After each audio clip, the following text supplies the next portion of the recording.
Mantan Ketua Lembaga Perkreditan Desa Desadat Unggasan berinisial NS ditetapkan sebagai tersangka oleh penyidik Subdit 3 Tipikor Direktorat Reserse Kriminal Khusus Polda Bali.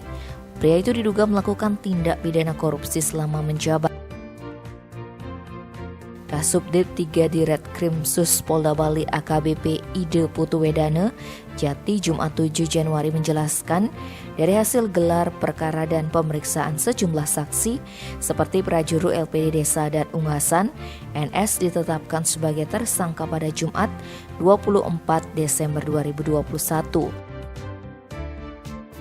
Ketika polisi hendak melakukan pemeriksaan Kamis 6 Januari, NS membawa surat sakit untuk pemeriksaan kesehatan sehingga penyidik memeriksa tersangka Senin 10 Januari.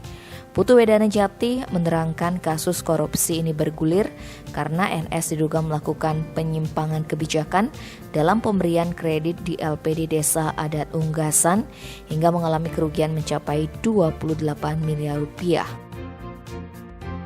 Selain itu juga ia diduga melakukan penyalahgunaan kewenangan penggunaan keuangan hingga merugikan LPD Desa Adat Unggasan sebesar 4,5 miliar rupiah. Sayangnya Wedana Jati belum bisa membeberkan kronologi kasus ini secara rinci.